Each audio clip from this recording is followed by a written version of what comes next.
నటప్రపూర్ణ మంచు మోహన్ బాబు మళ్లీ రూటు మార్చారు. నా రూటే సెపరేటు అనే డైలాగును ఆ డైలాగ్ కింగ్ నిజం చేసి చూపిస్తున్నారు. విలక్షణంగానే ఉంటాయని పొలిటికల్ గా మరోసారి ప్రూవ్ చేసుకుంటున్నారు. చిత్తూరు జిల్లా రాజకీయాల్లో ఇప్పుడు మోహన్ బాబు విద్యాసంస్థల ముందు వెలిసిన ఫ్లెక్సీలు హాట్ టాపిక్ గా మారాయి. ఎంబీయూ ముందు తాజాగా సీఎం చంద్రబాబు, మంత్రి నారా లోకేష్ ఫ్లెక్సీలు సినిమా సెట్టింగులను తలపిస్తున్నాయి. గతంలో అక్కడ అభిమానులు ఏర్పాటు చేసిన బాలకృష్ణ ఫ్లెక్సీలను ఎంబీయూ సిబ్బంది తొలగించారు.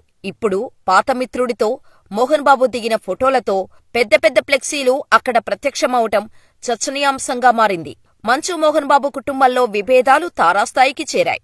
ఇప్పటికే తిరుపతిలోని మోహన్ బాబు యూనివర్సిటీలో జరుగుతున్న పరిణామాలపై అసంతృప్తిగా ఉన్న ఆయన తనయుడు మంచు మనోజ్ హైదరాబాదులోని ఇంటికి వెళ్లిన సందర్భంగా ఉద్రిక్త పరిస్థితులు చోటు చేసుకున్నాయి. ఆ తర్వాత తాజాగా సంక్రాంతి సందర్భంగా మోహన్ బాబు తల్లిదండ్రుల సమాధుల్ని దర్శించుకునే పేరుతో మనోజ్ మరో రచ్చకు తెరతీశారు. దానికి సంబంధించి ఇరు వర్గాలపై హైదరాబాద్, చంద్రగిరిలో కేసులు నమోదయ్యాయి. మొత్తానికి మంచు ఫ్యామిలీ విభేదాలు డైలీ సీరియల్లా కొనసాగుతూనే ఉన్నాయి. ఆ విభేదాలను పక్కన పెడితే సంక్రాంతి వేళ తన ఎంబీ యూనివర్సిటీ వద్ద మోహన్ బాబు ఏర్పాటు చేసిన ఫ్లెక్సీలు, పోస్టర్లు జిల్లాలో హాట్ టాపిక్ గా మారాయి. వర్సిటీ ఆవరణలో చంద్రబాబుతో కలిసి ఉన్న డిజిటల్ బోర్డులను, ఫ్లెక్సీలను మోహన్ బాబు ప్రత్యేకంగా ఏర్పాటు చేయించటం, దానికి తోడు కుమారుడు విష్ణు సైతం నారా లోకేష్ తో ఉన్న ఫోటోలతో ఫ్లెక్సీలు వేయించటం పొలిటికల్ గా హీటు రేపుతోంది. అసలు కొన్నాళ్లుగా మోహన్ బాబు పొలిటికల్ గా ఏ రూటు వెళ్లాలో తెలియక మౌనంగా ఉన్నారనే చర్చ జోరుగా సాగుతున్న సమయంలో ఈ ఫ్లెక్సీలతో ఆయన అందరి అటెన్షన్ తనవైపు తిప్పుకున్నారు. ఒకప్పుడు టీడీపీలో యాక్టివ్గా ఉన్న మంచు భక్తవత్సలం నాయుడు 1995 నుంచి 2001 వరకు రాజ్యసభ సభ్యుడిగా కూడా పనిచేశారు. 2019 ఎన్నికల సమయానికి వైసీపీకి జే కొట్టారు. చంద్రబాబు నాయుడుపై తీవ్ర విమర్శలు చేశారు. దానికి తోడు మోహన్ బాబు, మంచు విష్ణులు తన విద్యాసంస్థలలో ఉన్న విద్యార్థుల ఓట్లను నమోదు చేయించి మరీ వైసీపీకి ఓట్లు వేయించారు. చంద్రగిరి టీడీపీ అభ్యర్థి నామినేషన్ రోజు రహదారిని దిగ్బంధం చేసి మరీ నామినేషన్ కార్యక్రమం ఫెయిల్యూర్ చేయించడానికి ప్రయత్నం చేశాడనే విమర్శలు ఉన్నాయి. చంద్రబాబును ఓడించడమే లక్ష్యంగా వైసీపీకి సపోర్ట్ చేశారు. స్వయంగా జగన్ సొంత బాబాయ్ కూతురు విరానికారెడ్డిని ప్రేమ వివాహం చేసుకున్న మంచు విష్ణు తండ్రితో కలిసి వైసీపీ కోసం బానే కష్టపడ్డారు. కానీ 2019 ఎన్నికల తర్వాత ఎక్కడ లెక్కలు తేడా వచ్చాయో కానీ వైసీపీతో టచ్ మీ నాట్ అన్నట్టుగానే వ్యవహరిస్తూ వస్తున్నారు. అప్పట్లో సినిమా ఇండస్ట్రీ సమస్యల విషయంలోనూ ప్రభుత్వంతో ఆయన చర్చలు జరిపింది లేదు. అయితే మా అసోసియేషన్ ఎన్నికల్లో వైసీపీ మద్దతుతోనే మంచు విష్ణు అధ్యక్షుడిగా ఎన్నికయ్యారన్నది ప్రత్యర్థి వర్గం ఆరోపణ. వైసీపీ అధికారంలోకి రాగానే మోహన్ బాబుకు టీటీడీ చైర్మన్ లేదా రాజ్యసభ ఇస్తారనే ప్రచారం సాగింది. ఆ తర్వాత ఫిల్మ్ డెవలప్మెంట్ బోర్డు చైర్మన్ పదవి ఇస్తారనే వాదన వినిపించింది. అయితే ఎటువంటి పదవులూ దక్కలేదు. టీడీపీ ప్రభుత్వం ఉన్నప్పుడు తన విద్యాసంస్థకు చెల్లించాల్సిన ఫీజు బకాయిలు చెల్లించలేదని మోహన్ బాబు ధర్నాలు చేశారు. వైసీపీ అధికారంలోకి వచ్చాక ఫీజు రీయింబర్స్మెంటు, పాత బకాయిలు పూర్తి స్థాయిలో విడుదల కాకపోయినా నోరు పెదపలేకపోయారు. అలా ఏ విధంగానూ అల్లుడు వరుసయ్యే జగన్ న్యాయం చేయకపోవటంతో గత ఎన్నికలలో ముందు నుండే వైసీపీ పార్టీ కార్యకలాపాలకు దూరమయ్యారు. సరిగ్గా చెప్పాలంటే వైసీపీతో ఆయన తెగతెంపులు చేసుకున్నారనే టాక్ నడుస్తూ వచ్చింది.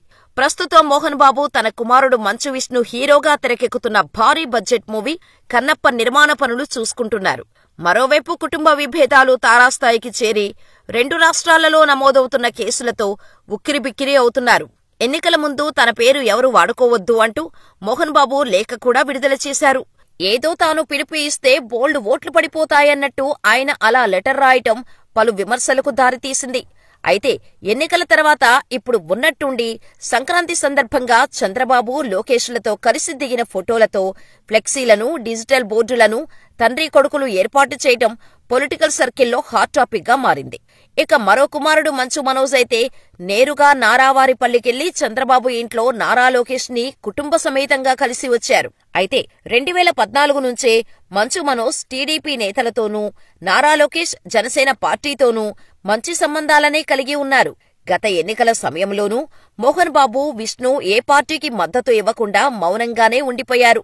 ఆళ్లగడ్డ టీడీపీ ఎమ్మెల్యే మాజీ మంత్రి భూమా అఖిలప్రియ చెల్లెలు మౌనికారెడ్డిని వివాహమాడిన మంచు మనోజ్ మాత్రం కూటమికి బహిరంగంగానే మద్దతు పలికారు. మంచు ఫ్యామిలీలో ఎవరి లెక్కలు ఎలా ఉన్నా ఇప్పటికే రకరకాల సమస్యలతో సతమతమవుతున్న మోహన్ బాబు ప్రస్తుతం ఉన్న పరిస్థితుల్లో సరికొత్తగా రిలీజ్ చేసిన పొలిటికల్ పోస్టర్లు రాజకీయ వర్గాల్లో చర్చనీయాంశంగా మారాయి. ఇటు కాలేజీ కార్యకలాపాలతో పాటు కన్నప్ప లాంటి భారీ బడ్జెట్ సినిమా రిలీజ్కు సిద్ధమవుతున్న సమయంలో ప్రభుత్వం నుండి ఎలాంటి ఇబ్బందులు ఎదురు కాకూడదనే ఉద్దేశంతోనే తన పాత మిత్రుడు సీఎం చంద్రబాబు నాయుడుని ఆలింగనం చేసుకోవటానికి మోహన్ బాబు పోస్టర్లు రిలీజ్ చేశారన్న టాక్ జోరుగా సాగుతోంది. దాంతో వైసీపీతో ఇక తనకు సంబంధం లేదని ఆయన డైరెక్టుగానే మెసేజ్ ఇచ్చారని అంటున్నారు ఉమ్మడి చిత్తూరు జిల్లా పొలిటీషియన్లు. నేరుగా టీడీపీలోకి చేరలేకపోయినా ఫోటోలు, ఫ్లెక్సీల ద్వారా తాను టీడీపీకి దగ్గరయ్యాను అనే సందేశాన్ని ఇవ్వటమే ఆయన ఉద్దేశమని చెబుతున్నారు మోహన్ బాబు సన్నిహితులు. అయితే ఈ పోస్టర్లపై టీడీపీ నేతలు భిన్నమైన అభిప్రాయాలు వ్యక్తం చేస్తున్నారు. ఆయన పరిస్థితి బాగాలేదు కాబట్టే మళ్లీ చంద్రబాబుతో ఉన్న ఫోటోలను పెట్టుకున్నారని, అయితే గతంలో ఆయన చంద్రబాబు విషయంలో ఎలా వ్యవహరించారో, ఎంత పరుషంగా మాట్లాడారో మర్చిపోకూడదని సోషల్ మీడియాలో తెలుగు తమ్ముళ్లు పోస్టులు పెడుతున్నారు. మరి చూడాలి పాత మిత్రుడి ఫ్లెక్సీల ఆహ్వానాన్ని టీడీపీ అధినేత ఎలా స్వీకరిస్తారో.